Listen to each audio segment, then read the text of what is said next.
sound.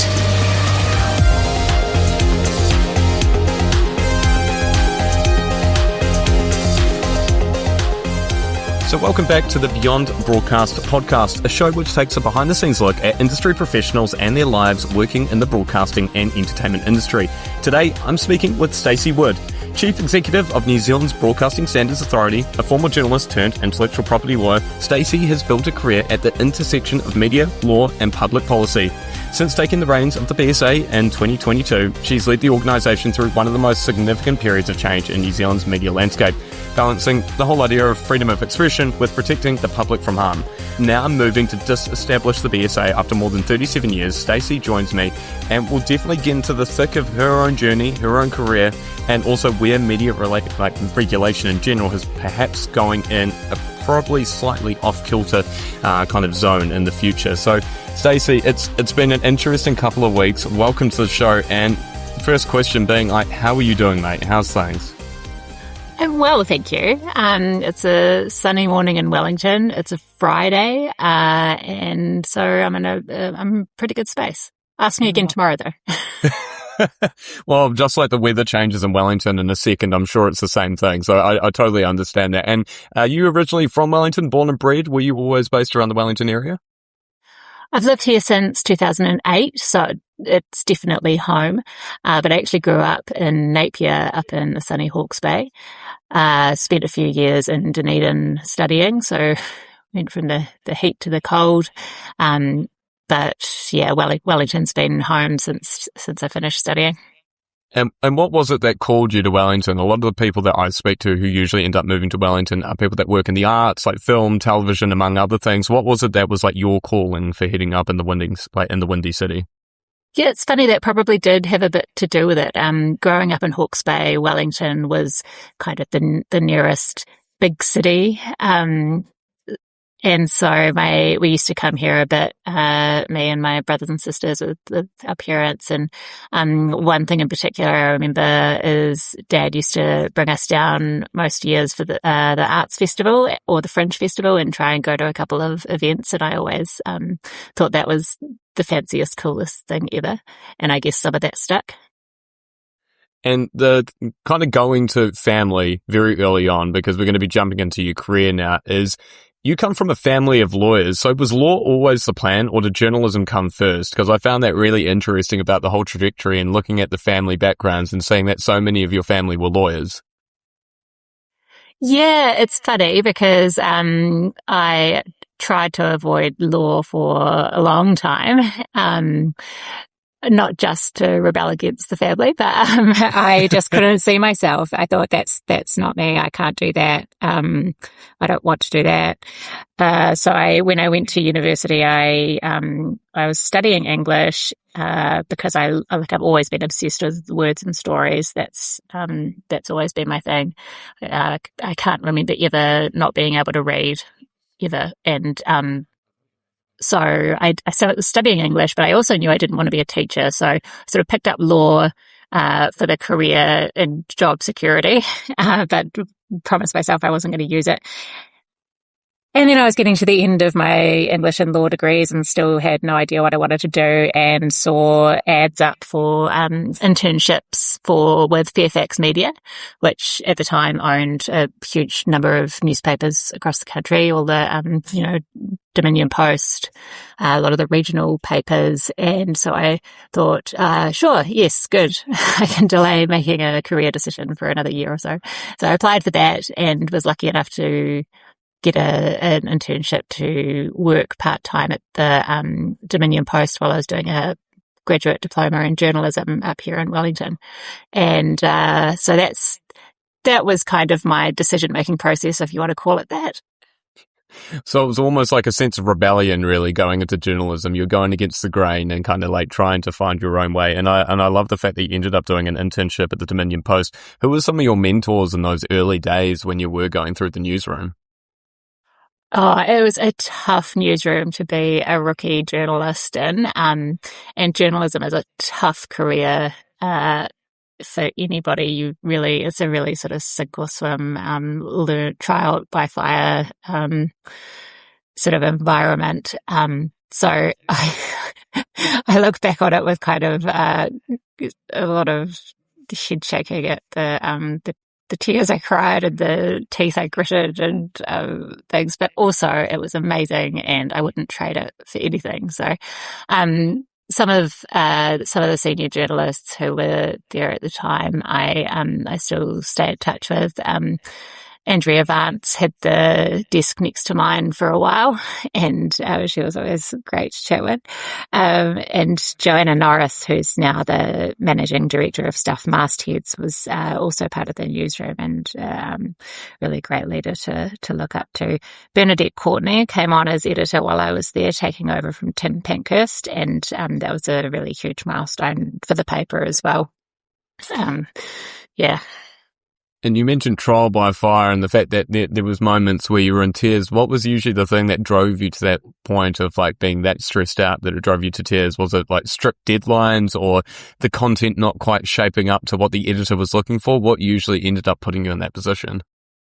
I was a big feelings kind of person. I've always been a big feelings kind of person. So, being thrown into an environment where it's, multiple deadlines. This was sort of in the days when digital news was really, on its trajectory from, a niche kind of new thing to, being the primary source of news for people. So while I was in the newsroom, Stuff went from being this kind of little corner of the newsroom tucked away to making up quite a substantial part of the newsroom. And, multiple deadlines, constantly changing direction depending on what's happening in the day, the pressure of getting the stories that are wanted for the paper the next day, getting them right.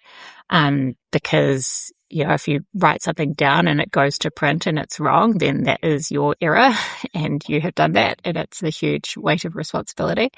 And it was still quite an old school style newsroom. And, I guess in terms of like, you're not going to get your hand held or told that, oh, it's okay, it's fine if you make a mistake. It's very much, you've done something wrong. You're getting a reaming, essentially. Yeah, I can understand that. And it would have been funny to go through that transition of like online media becoming more of a focus compared to, as you said, sitting in the corner office. And you obviously, as you said, you did that for a couple of years. And then before moving on, was there like a moment where you're like, love journalism, it's been great to me, it's good fun, but I need to dip back into law. Like, law is a stable career, it's probably also a bit more analytical. Was that kind of the thought that was going in your mind when you ended up moving over to AJ Park? Yeah, I think journalism, it was a tough time when I went in because, it was global financial crisis, everyone, cuts everywhere. So a lot of pressure on newsrooms. The business was changing a lot. It's a hard job in any decade. So it's one of those many sort of creative jobs where people say, if you can bear to do something else, do that instead. It's really the people who succeed in it are devoted to it. And I was not really, or not enough. And so I left the Don Post and went and did my professionals course to get admitted to the bar, and was lucky to find a job to go straight into when I finished that. So intellectual property was a great choice because it played into my love of words and media, and was challenging, but it also, because I'm a big feelings type of person, I didn't want to go into the areas of law like my parents. So my mum's a family lawyer and my stepdad was a criminal defense lawyer his whole career. And I recognize that a job where you're dealing with people on probably the worst days of their lives quite often was not a job that was going to be sustainable for me emotionally. And so intellectual property also offered that kind of, psychological safety of knowing that none of my clients were going to jail or going to lose their kids. So maybe that makes me a little bit of a cop-out, but it was true for me.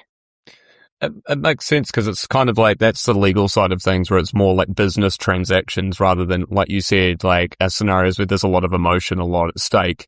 Like IP, at the end of the day, it's something where if there is a dispute, you work it out. It kind of has its own processes compared to something like that where, yeah, there's a lot more at play and there's a lot more involved. And in terms of some of the stuff that you're working on, because for someone who's never had any interaction, I've had one interaction with an IP lawyer myself, and that was just purely from meeting and chatting with him. What would you say defines the role of being an IP lawyer? Because to anyone who's listening to this, they maybe aren't really quite sure what an intellectual property lawyer does. Yes, and there's a range within the field, right? So, I worked for a specialist IP firm, but even within that firm, there were different specialties. So I worked primarily in trademarks, but also moved into the litigation team, which was where you went to and things turned into a dispute that was looking like it might head to court, although because all of these cases revolve around money, usually the goal is to stay out of court because then only the lawyers win. But IP is really interesting because it's super important, and is about the protection of ideas, reputation, brands, all of this stuff that is kind of intangible a lot of the time, but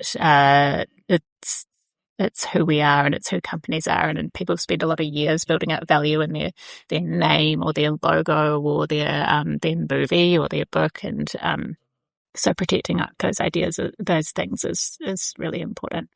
But then often the disputes come down to who has the most money and the most will to fight the battle. So it can be equal parts, feel righteous and noble, but also very cynical and commercial. And in that respect, did you ever get to be a part of a David versus Goliath sort of case where it ended up being the little guy ended up beating the big giant from the IP perspective? Look, probably, but often the cases I didn't enjoy so much were the ones where we felt a little bit like Goliath, to be honest. A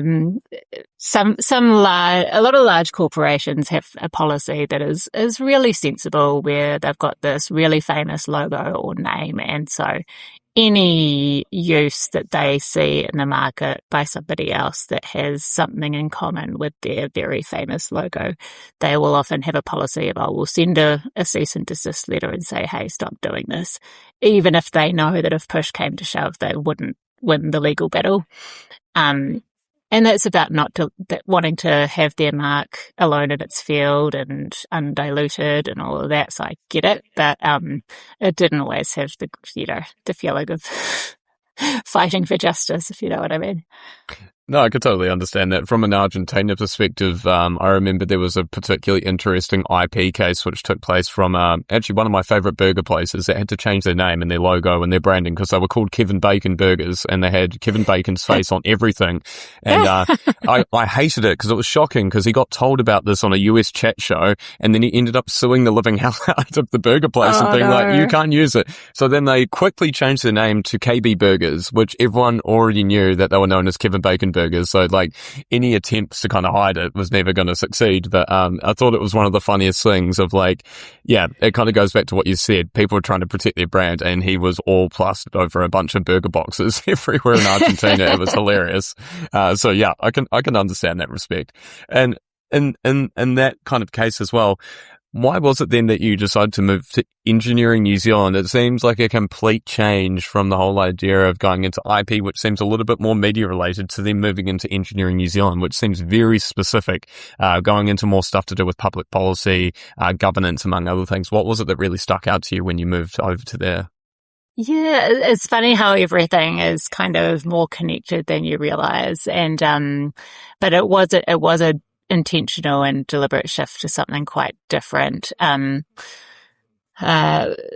funnily, quite a few of the patent attorneys at AJ Park had engineering degrees or had worked in engineering because the patent side of IP is, of course, about protecting inventions. And so that's where you need the people with the really technical minds to be able to describe and draw and identify what it is about somebody's invention that makes it new and inventive and different to whatever's come before it. So those chemists and engineers and other people with incredibly smart scientific minds often end up in the patent attorney field, and it's generally considered easier to teach a scientist how to understand the legal concepts of IP law than it is to teach a lawyer how to understand technical drawings and chemistry equations and all that. So I dealt with a few engineers already, but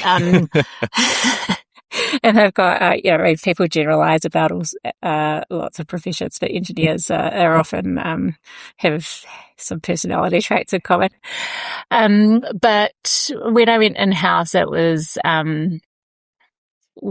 with the intention of sort of learning a bit more about business and how an organization functions successfully and working towards a common purpose, I guess, because the thing with legal private practice is you're a gun for hire and you're working for clients for their interests, which can be rewarding. But I wanted to try working somewhere where everybody is working towards the same goals and got a shared vision and all that.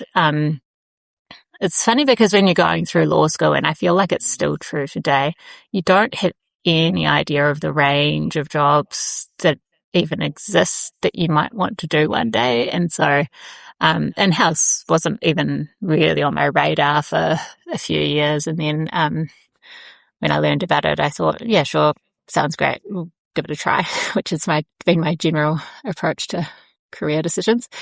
And yeah, and it was the best thing I think that I could have done. And, partly through good luck, partly through good management, I just ended up working with a couple of really inspiring leaders at Engineering New Zealand who really helped shape my career, I suppose. And it was certainly taking in that direction of kind of like the non-for-profit, like professional boards that kind of you end up sitting in later on in your career. But it's really interesting that you kind of took that very early step to be like, I want to be kind of working in a role where it's like ethics are kind of like the main discussion more than anything else, and also doing something that's from the benefit for many rather than private clients. Do you find it really interesting that the kind of like having that eye-opening moment of the scope of work that you could do really did change your career to like where you are now? Yeah, because when I went to Engineering New Zealand, it wasn't because I was suddenly passionate about the engineering profession in particular, but when I read about the organisation and the period of transformation they were going through, from being this kind of quite small, quite old-fashioned, somewhat stuck membership organisation to a very modern professional membership and advocacy organisation that does a lot of different things, not just for engineers but for the public. I realised like what's possible in these roles, and it was really under the leadership of Susan Freeman Green when she was the chief executive at Engineering New Zealand that a lot of that growth and transformation happened, and it's continued since then. What is it that then made you decide, you know what, I need the next challenge, I'm going to go for the BSA? And in that respect, going into that role, because I feel like in my mind, you seem like a person that looks for transformation when you're entering into a different board or a different body. Your whole idea is like, this was old, what can we do now to update it? What did you think would be your biggest challenge going into the BSA in 2022? It was interesting timing for sure, because I'd only, so when I was at Engineering New Zealand, I went in as a senior legal advisor, and I was later legal manager and then general manager, And I'd only been in the general manager role for about 18 months. I was really enjoying it. Had a great leadership team that I was working with, a great team that I was managing, and still had a lot of room to grow and contribute there. So I certainly wasn't looking to jump ship right then. I would have quite liked to stay a bit longer, but then I saw this role at the BSA come up, and it had always been my kind of a job that I knew that I would love to have a crack at, and it did feel like a real convergence of everything that I had learned and done up to that point, bringing together the media and the IP and the management and the advocacy work. And so I just, like I said to Richard, my boss at Engineering New Zealand, I just couldn't say no. And it was kind of terrible timing. I mean, I joke to people because the last 2 new jobs that I've got, I've ended up getting pregnant the same week that I've signed the contract. And so I say no new jobs, but also definitely no more babies. But so it was terrible timing in a number of ways, but sometimes you can't wait for perfect timing, right? Stand by, and we're live. The Beyond Broadcast Podcast. For people that may be outside of New Zealand, because we do have a couple of listeners who are outside of New Zealand, for people who haven't heard of the Broadcasting Standards Authority, or maybe necessarily don't understand what it is, what does the organisation actually do in brief? So we are a independent Crown entity, which means we're established by a statute, but we're independent of government and independent of industry. And our role, as set out in our empowering statute, is to uphold standards in broadcasting. So we practically, that means we receive complaints from the public about programs that have been broadcast. And our authority, so not me, we're the authority board of 4, make decisions based on a code of broadcasting standards about whether those standards have been breached. And then, contrary to public opinion, we don't shut down the naughty broadcasters who have breached standards. We issue decisions saying, either this is fine or no, the standards have been breached. Sometimes we might make an order for a broadcast statement. So the broadcaster has to read out something saying, hey, we did this and it breached standards for the following reasons. There might be a fine of up to a maximum of $5,000, which isn't really enough to put anyone out of business, even if we wanted to, which we don't. And as well as that, we also do research on what the public expects from broadcasting standards, and we do engagement and education with the public and with broadcasters. So our whole reason for being is public protection and upholding public expectations. So not ours. We don't decide what's good and what's bad. We engage with the public. We do surveys and research to find out what's expected. Then we tell broadcasters, hey, this is what the general public thinks is appropriate for protecting against harm. And they go, yep, cool, we'll do it. Or, there's a range of opinions about the importance of standards in a modern media system, but that's probably a bigger conversation. Oh, I'm sure it is. And I want to touch on one thing that you mentioned, which is the idea of public perception. Do you think that's probably one of the biggest challenges that you had when you came into the role, is this big misconception that the BSA, they're out there to shut down the broadcasters and censor everything? Like, do you think that's still one of the kind of leading kind of things that you've just had to deal with on a daily basis, that people think you're like the fun police, essentially?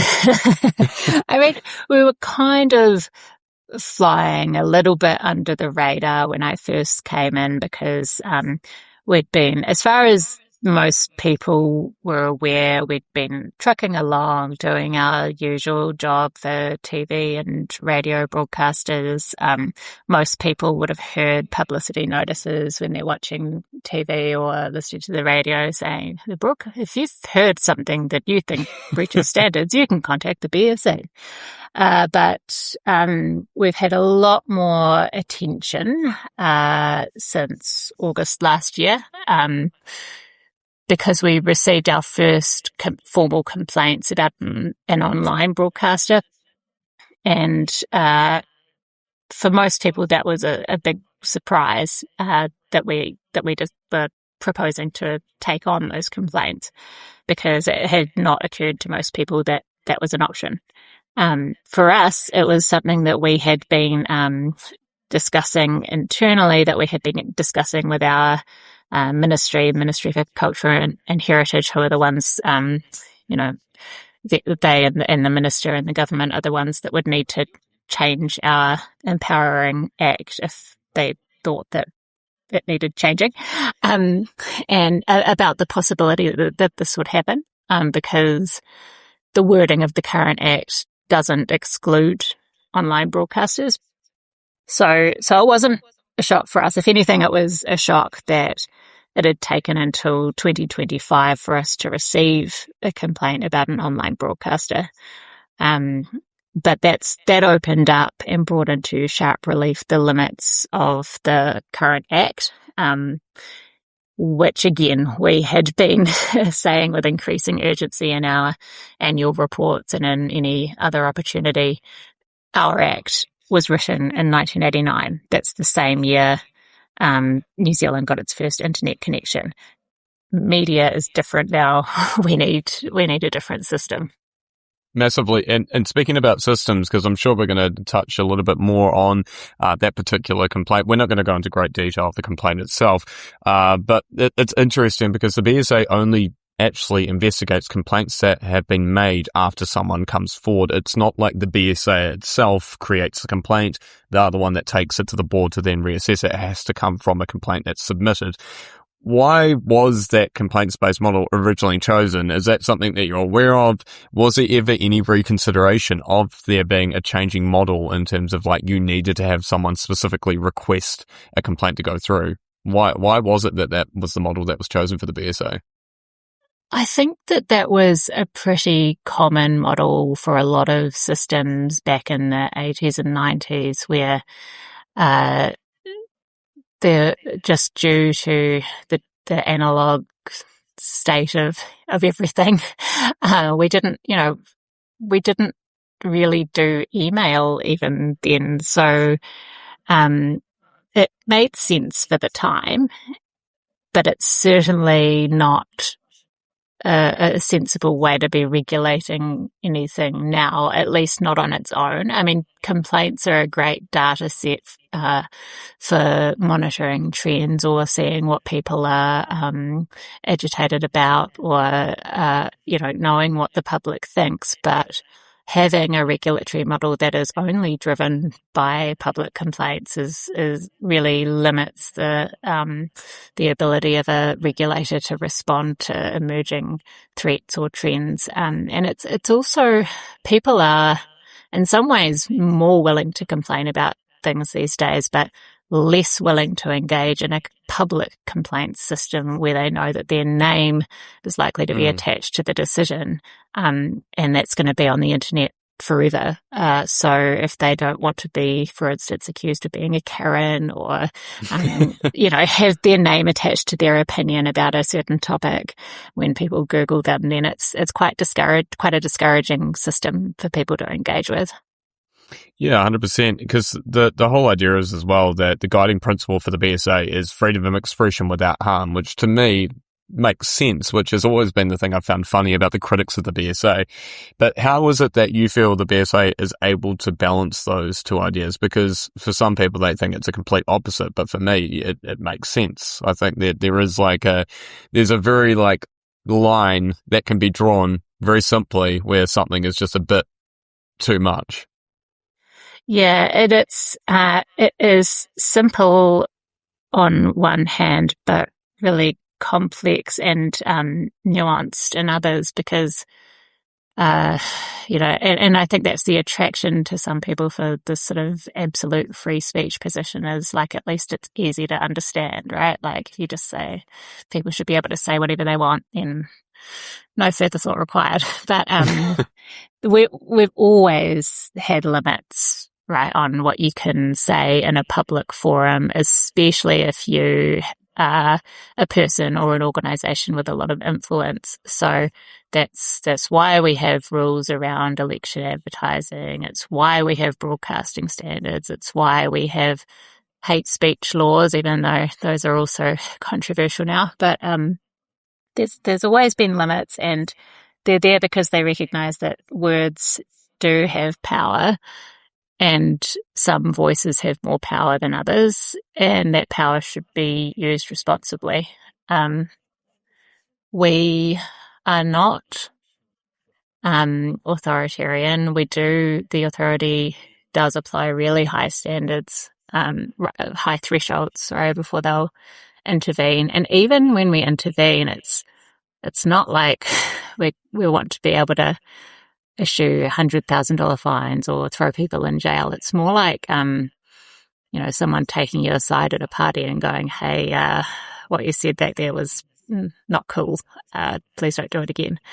And it's that power of public opinion. Our standards are informed by public opinion, and it's a co-regulatory model. So anytime we adapt or update the Broadcasting Standards Codebook, we do it in consultation with broadcasters and with the public, so that it's almost like we're saying, hey, let's all agree on where the line is and what kind of things are going to be unacceptably harmful, and agree to try and avoid them.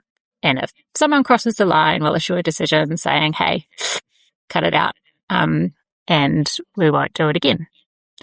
It's a pretty civilized model. It's not us trying to stamp out certain speech or saying you can't talk about these topics with your mates down at the pub or in the privacy of your own home. But if you're going to talk about them on a platform that reaches tens of thousands of people, think about the potential consequences.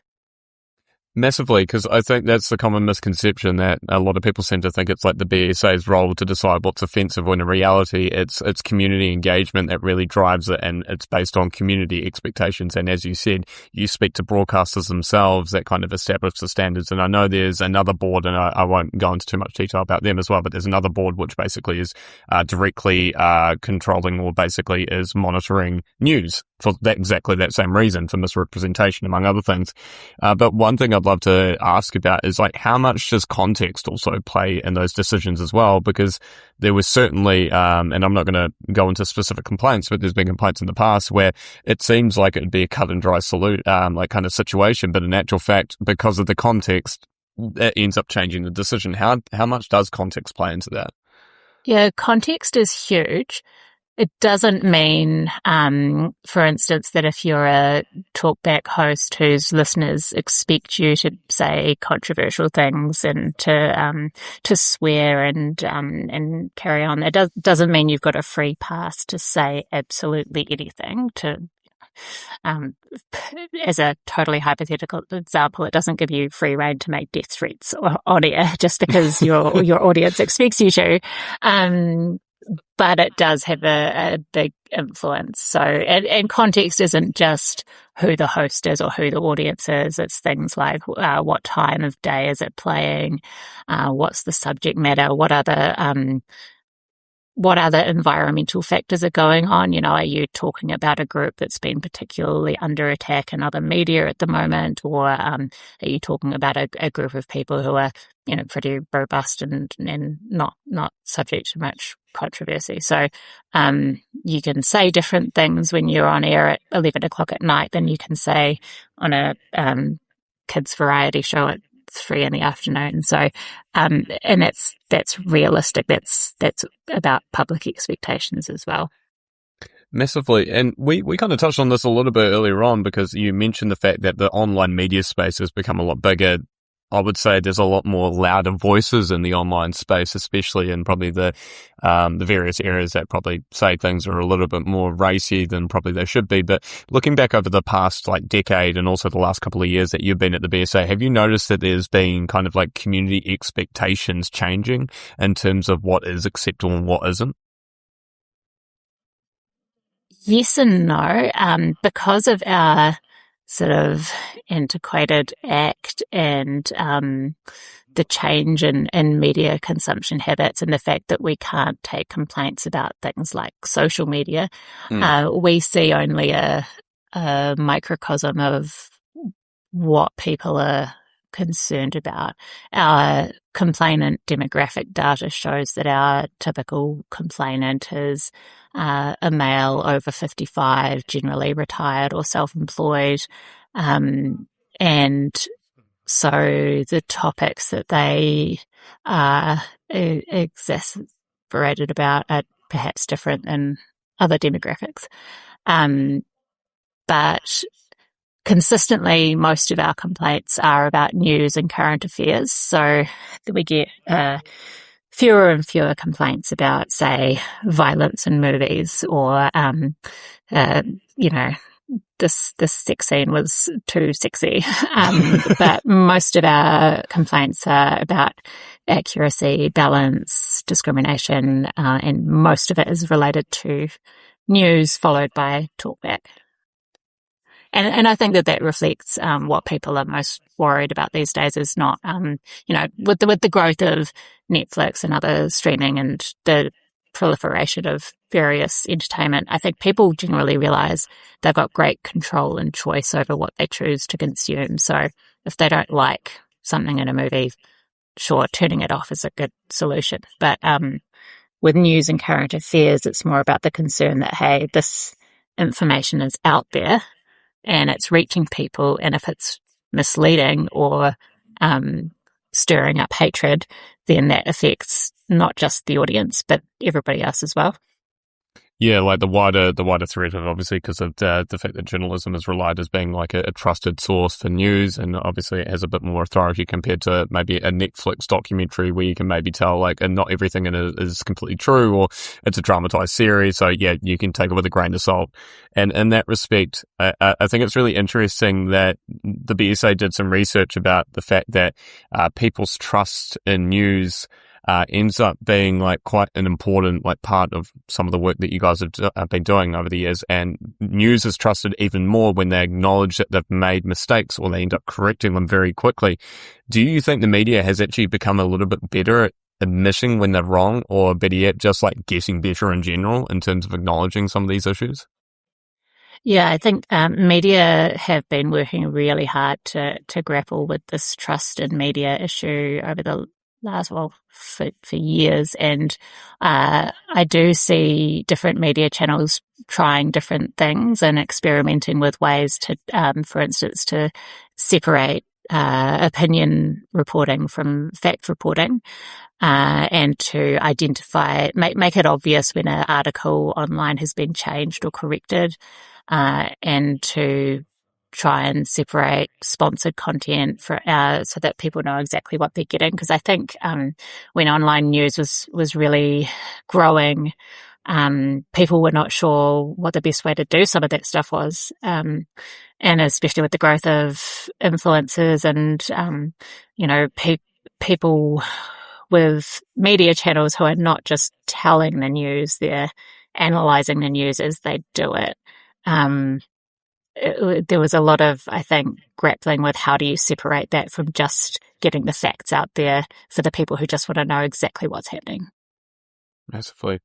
And a big issue that's kind of happened globally is trust in media is continuing to decline globally. Are you concerned at all that same trust is going to go? I don't know if it's continuing to decline.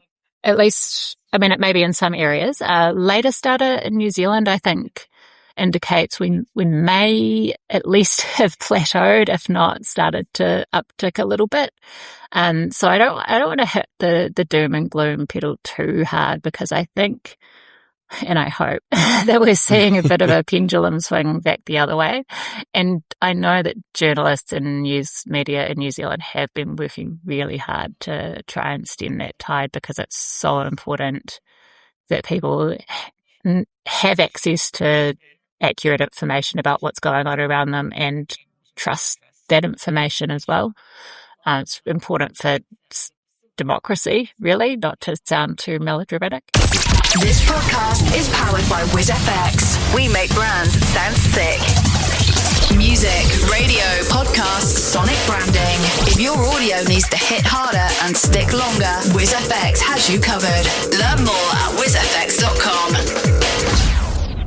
This is the thing, and this is why I question it, where decisions are being made, like such as obviously shutting down the BSA at a time when having more trust in the media and having a board that kind of regulates that trust to ensure that there is accuracy, among other things. It seems kind of strange that there would be the decision to then make it be like, no, we're going to get rid of the BSA just when people are questioning kind of trust in media, when these guys are trying to ensure that there is kind of accuracy. That was kind of probably more the direction I was thinking, but I don't know if you have any thought on that.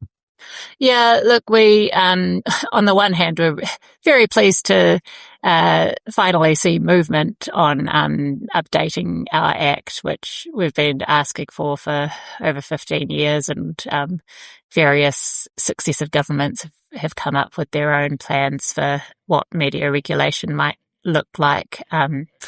And none of them have come to pass. So on the one hand, great, government saying they're finally going to change our Act, but we're not convinced that a lack of regulation is the best option for achieving the goals of public protection and trust in media. The Media Council, the New Zealand Media Council, is, of course, the self-regulatory body that receives complaints about written or has traditionally written articles, including online, and some recorded content. And the minister signalled his expectation that the Media Council might extend its role to take on broadcasting complaints as well. And they do a great job. They're also, a free, accessible complaints system for people to make complaints about accuracy, balance, fairness in news media. However, it is, a voluntary model. They can only regulate media who choose to be part of their model. And they're a incorporated society, so they're totally in control of their own destiny, and it's reliant on their continued willingness and ability to keep doing the good job that they're doing. So it's I guess we'll see what happens, but I would have liked to see the opportunity taken to modernise our media regulation system, and perhaps look at whether our settings on social media information and so forth are appropriate at the same time, because that's a different but related issue. I couldn't agree more. I think it's one of those things that it must have been obvious to you when you joined the BSA that there did need to be an update, considering, much like you've said throughout this chat, 1989, that's a long time ago to have no updates to the Broadcasting Act, when in reality, the media landscape has changed a lot. In terms of that, do you think that it should have been done sooner? Do you think kind of some of the kind of events or kind of significant things that have happened on late and online media, maybe in New Zealand, it was almost like a too little too late, even though you guys were putting the pressure on the government to make those changes? Yeah, I think I can understand the difficulty with change happening in media and the internet and society faster than the legislative process kind of allows for. And so trying to create legislation that is useful now, but also going to stay useful in the future is so not easy. And I get it. But as a result, we've got a system that's completely obsolete and shrinking in influence. And while we don't agree with that the BSA should be abolished, our second least preferred option would be for us to just carry on with an unchanged act, with industry levies falling, government baseline funding falling, and shrinking levels of complaints, and meanwhile all of this harm going on the internet that we can't even touch. That was the thing that seemed bizarre to me when I saw the news of it. And I just have to ask Stacey, because you said you're a person that has a lot of feelings. What was your feeling when the government did announce that it intended to disestablish the BSA? I guess disappointment at the missed opportunity to create something fit for purpose, and disappointment for our team and our board who work really hard every day on something that we think is important and good for the public. So yeah, at a personal level, it's sad to think that this work will be lost, although 37 years of decisions and research will be preserved for the future. And just worry, I suppose, because some of our complaints are not just, I saw this and it made me feel bad and I didn't like it. There are some pretty serious breaches of people's privacy or horribly discriminatory things that have been said about people that, there just won't be any recourse without the BSA, unless people want to go to court, which is really expensive and drawn out and puts you in the public eye, or, we are really the only free and accessible remedy for a lot of these cases. Yeah, because you guys are fighting on behalf of the public. It's like the odd time that you see maybe someone going to the media and saying this broadcast was particularly offensive, and maybe getting a one-page article on the news, compared to you guys where you're actually going to fight for their right to be able to complain and obviously bring forward an important issue. And you once said as well in an interview that having nothing is the answer, and you've definitely kind of revealed that same sort of feeling even now. So what do you think is going to happen if the BSA does disappear? Who is going to protect those audiences? Is it self-regulatory? What is the answer, do you think, if it goes down this road? Yeah, and the Media Council, while they do a great job of upholding journalistic standards, they are at their core an industry professional body that doesn't have that public protection mandate that we are given by our Act. So there may, and it's just not clear yet, I suppose. I don't know if the Media Council wants to expand its jurisdiction. I don't know if they will, and how far. I mean, there's a lot of media out there that's not, doesn't fit within the definition of journalism and news media that our standards still apply to.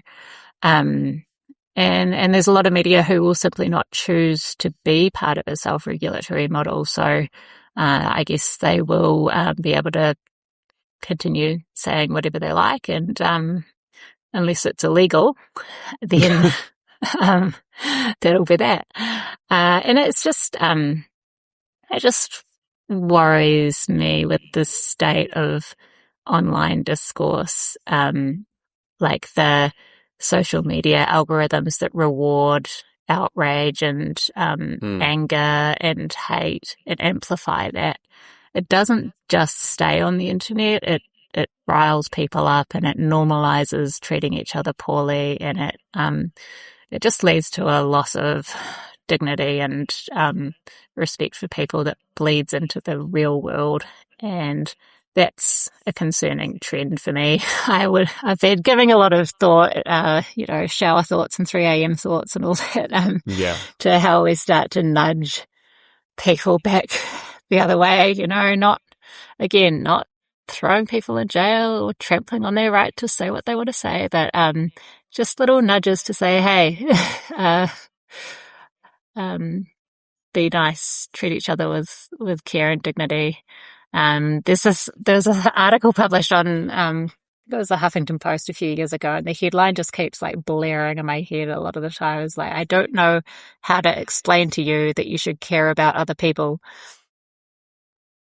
It's such a good headline because I think it comes down to another word, which I think is accountability. And I think that's the role that the BSA has always played, is making people accountable for what they say.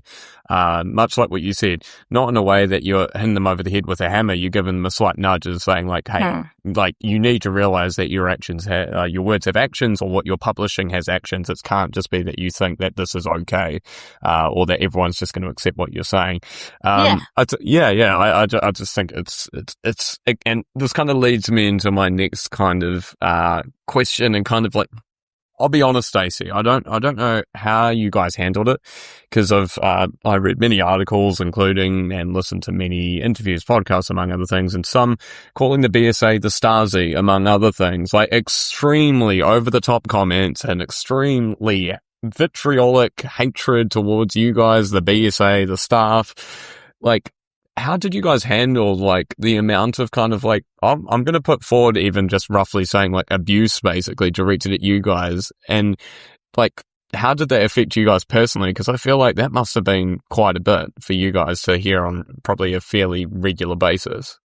Yeah, it's not nice, as you could probably imagine, and for me it's mostly frustrating.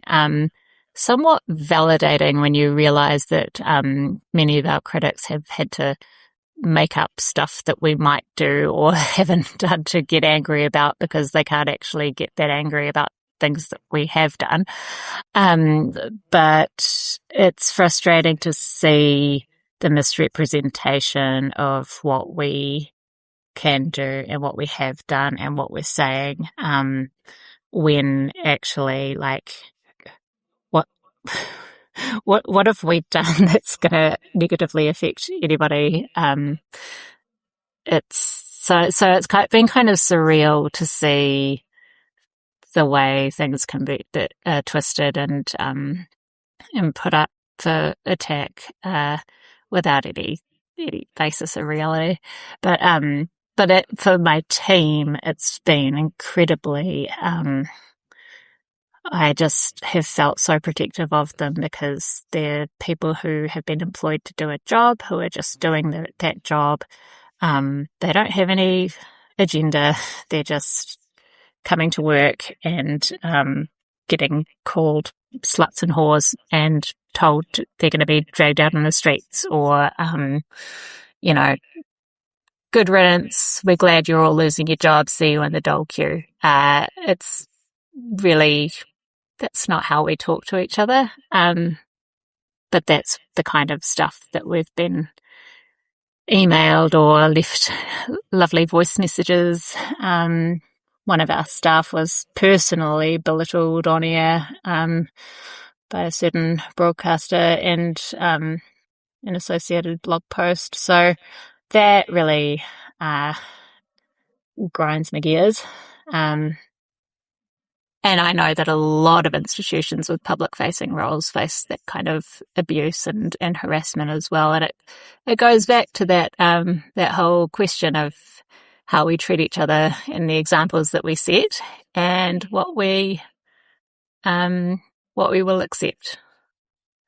So we've had to put some measures in place for the protection of our staff, and we support each other. We're a close-knit team. They do an incredible job of showing up every day, and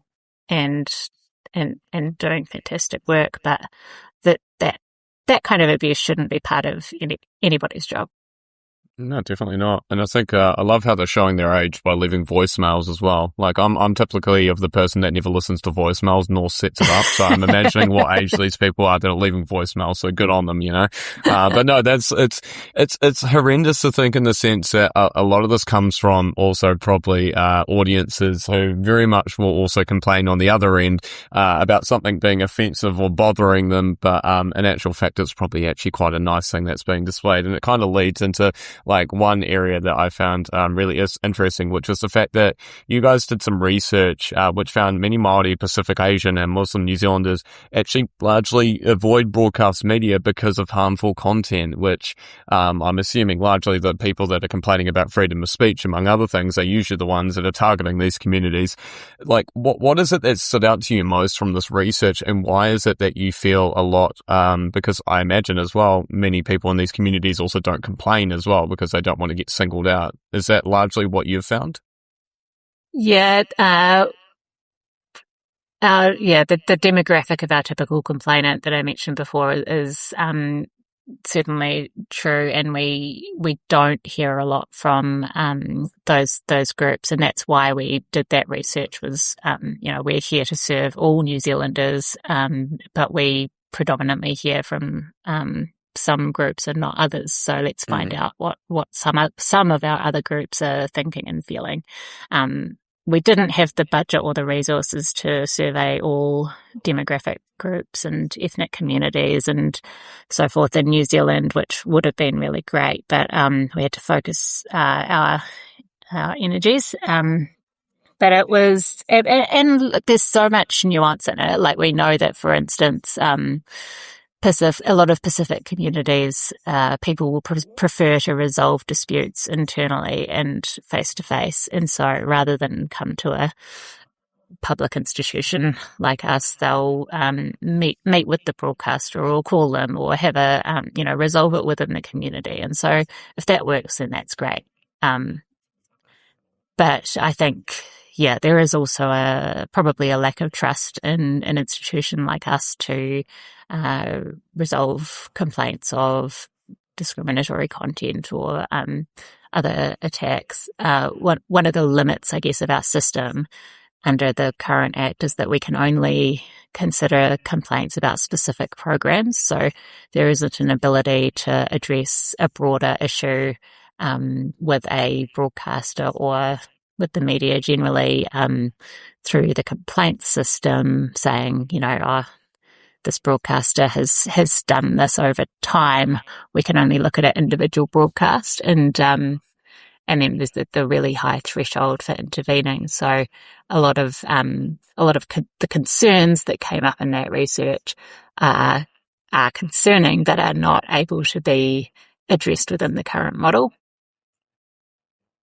And do you think this is like where largely a rewriting of the Broadcasting Act really would have made more of a difference, and not only you guys having an impact and being able to kind of help and assist those communities that were kind of experiencing those sort of scenarios, and on top of that as well, bring it forward to the point of, much like what you said earlier, like modern going for internet, like kind of outlets, among other things.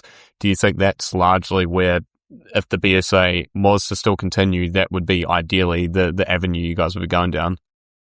Yeah, I think sort of a systems level regulator who isn't so concerned with individual complaints, because our broadcasters are, for the most part, really good at dealing with complaints themselves. So a regulator that's just there for kind of the systems level oversight, making sure the media are broadly doing things right, but can also do more in the research and engagement and education space, looking at things like media literacy, for example, and how we combat deliberately spread false information, how we hold social media and tech giants to account and say, hey, just because you're a huge corporation with more money than most countries doesn't mean that you should have the same amount of power as most countries. Have some basic consumer protection standards in place, please. I think that would be much more useful. Massively. And I want to do a slight change of direction, Stacey, because I don't want it to be, and much like you said earlier, I don't want it to be all doom and gloom. And I don't want to also just focus on the BSA, because the last kind of area I really want to focus on is the great stuff that you're doing with the New Zealand Gamers Development Association, which is very cool, because weirdly, I ended up getting in contact with them like 3 or 4 years ago. And I love the fact that New Zealand is developing this new gaming industry. And I feel like it's slowly growing. It's taking some time. It's one of these kind of industries that is starting to pick up a lot more. And for you, what has been one of the most exciting things being able to not only be a board member, but also vice chair now of the New Zealand Gaming Development Association? It is super exciting, and it is a little antidote to doom and gloom for me. The NZGDA are doing great things, and the New Zealand game development industry are doing incredible things. I'm obviously not a game developer myself, but I have been an enthusiastic participant in their products since I was, in primary school. So it's definitely a passion project of mine, and it's just, it's exciting to be supporting an industry that is going from strength to strength, not without its challenges. The global economic environment affects everyone. I think it's still rough out there, but there are some huge success stories, and it's just a perfect industry for New Zealand. I think, it's weightless exports, it's creative, it's all about innovation and trying new things and doing things differently and having fun, which I think is all stuff that New Zealanders are really good at. It attracts creative, cool people to our country. It encourages collaboration across borders and across different sectors. It's from what I've seen so far, the sector here is so supportive and collaborative and inclusive of people that it's just a joy to be around everyone. I went to my first NZGDC conference last year, and it was just a blast. Can't say more. It's a very cool space to be in. And it's great to see that the government is actually supporting they see the value in supporting the growth of the industry with things like the game development sector rebate and the code funding that's available for early development projects. It's made a real difference and helped keep the momentum going. And I'm going to plead ignorance in all respects, but in terms of the New Zealand gaming industry, do you feel we're getting closer and closer to seeing more AAA titles being developed in New Zealand? And if so, what are some of the more exciting projects that you've kind of seen come across the table? For me, it's not all about the AAAs that we've seen. It's a really sort of surprising breakout, independent and sort of non-AAA titles over the last few years.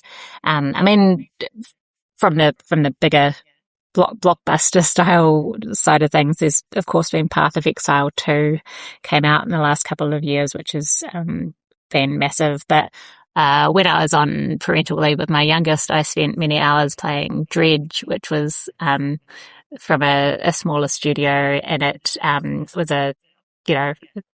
it's been massively successful. It's had crossover content with the likes of Dave the Diver, and it's been adapted for mobile, and it's like have you heard of Dredge?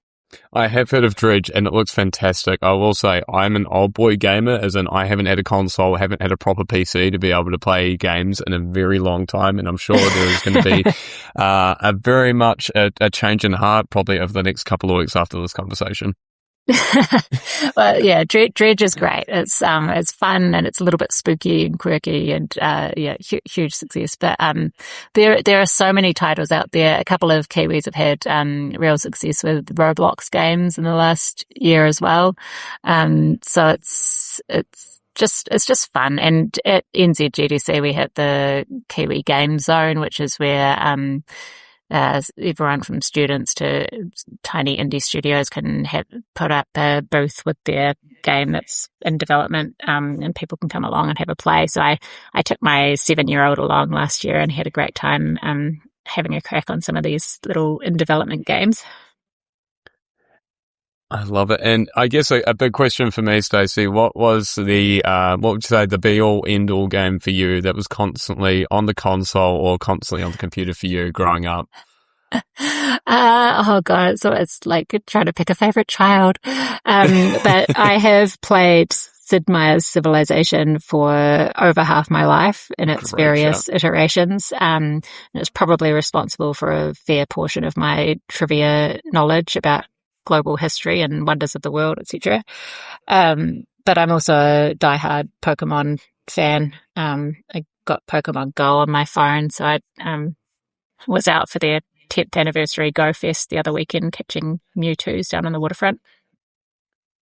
Mate, I love that. And I think that was the thing I actually had a conversation with my missus about recently, was the fact that I just love the fact that Pokemon Go is still a thing. There's still a very large community of it, and it's just picking up new fans on the daily. And it's just one of those things that I'm really hoping that in terms of New Zealand is able to kind of break that market and having a game that kind of transcends just being a 1 year, one hit quick kind of scenario, and that it continues to be this like legacy kind of game that continues to live on for many years. Is that something that you kind of want to see happen as well for the NZGDA?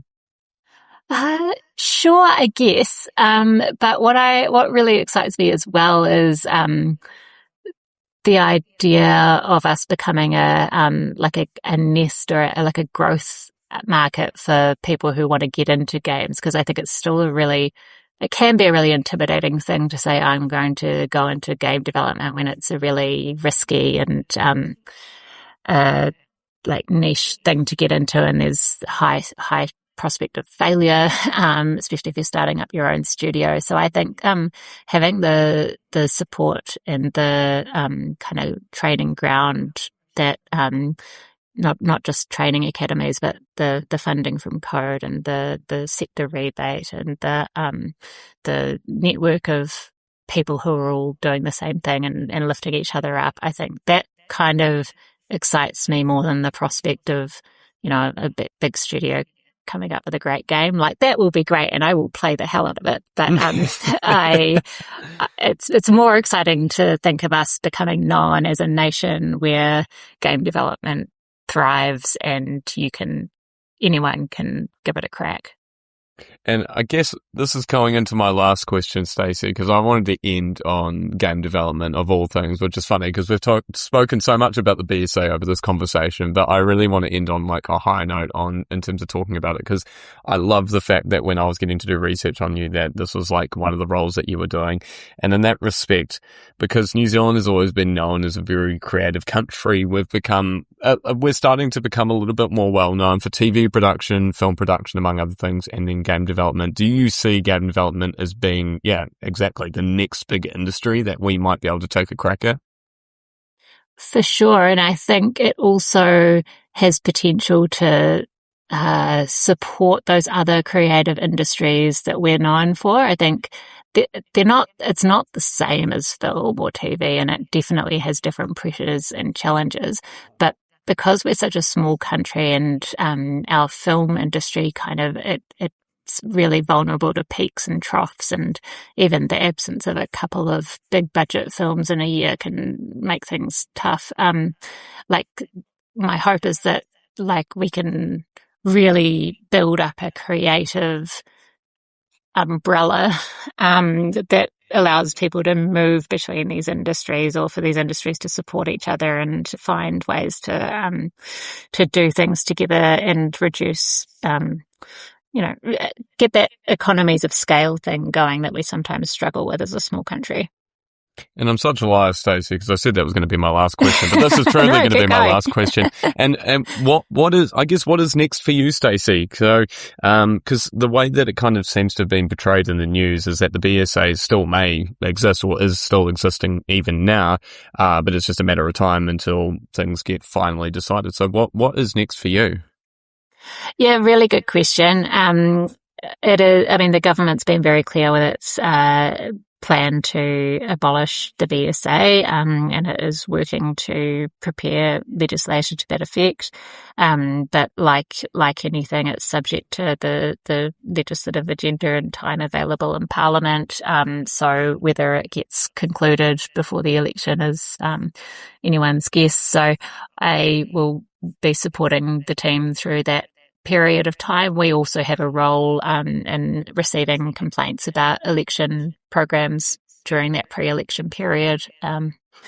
So for now, we've been kind of describing it as business as unusual, because we're trying to keep doing our statutory functions as we've been advised to do, but knowing that change is likely and coming. So TBC, I do feel the need for a holiday at some point, so that's high on my priority list. But most of my career decisions have been, in the past, been slightly impulsive and determined by what sounds like a fun thing to have a crack at next. So TBC.